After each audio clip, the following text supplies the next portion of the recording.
সবাই হেঁটে হেঁটে যাচ্ছি আমরা।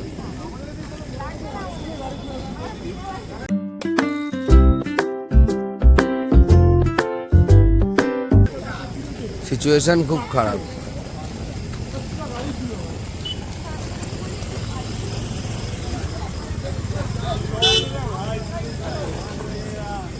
এদিকে চলে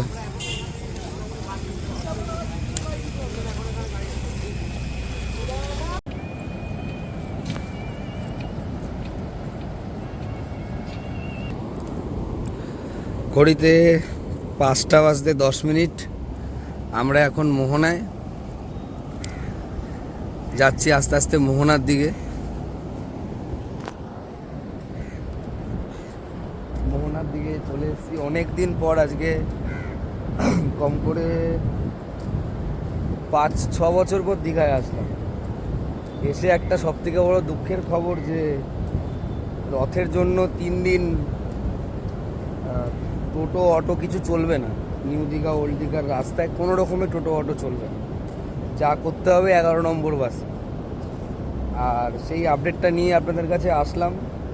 আগামী কয়েকদিনে আপনারা যখন এখানে আসবেন, মানে আজকের দিন, কালকের দিন এবং পরশু, 3 দিন টোটো অটো কিছু চলবে না। মাননীয় মুখ্যমন্ত্রী এখানে কালকে দুপুরবেলা এসছেন, তার জন্য টোটো অটো সব কিছু বন্ধ, এবং জগন্নাথ দেবের রথযাত্রার জন্য বিশেষ করে আরও বন্ধ। তো যাদের আসতে হবে ভরসা 11 নম্বর বাস।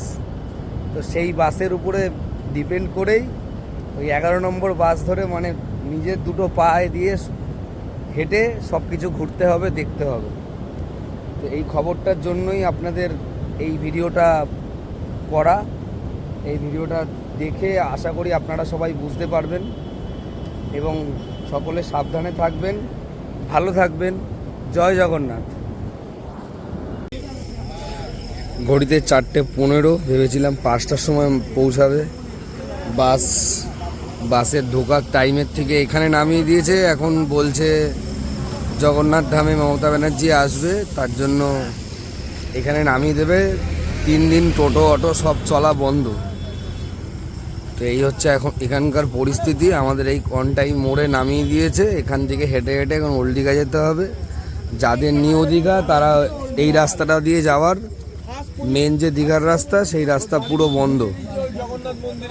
এখান থেকে এদিকে গাড়ি চলে গেল নিউ দীঘার জন্য, কিন্তু মেনলি সোজা যায়। কিন্তু এখন আমাদের হেঁটে হেঁটে সবার যেতে হবে। সবার মোহনা থেকে এখানে নামিয়ে দিল, বললো যে এর থেকে এরপরে আর গাড়ি যাবে না। এখন আবার হাঁটা লাগাচ্ছি 11 নম্বর বাস ধরে। কিছু করার নেই। ভেবেছিলাম ব্যারিস্টার কলোনির ওখানে একটু রুম দেখবো, কিন্তু সেটাও দেখার উপায় নেই। টোটো তো এখানে এসে রাস্তায় নামিয়ে দিল, বললো হেঁটে হেঁটে চলে যান। তাহলে হেঁটে হেঁটেই যাই। দুর্ভোগের সময় এসেছি, দুর্ভোগ তো পোহাতে হবে, আর কি করব।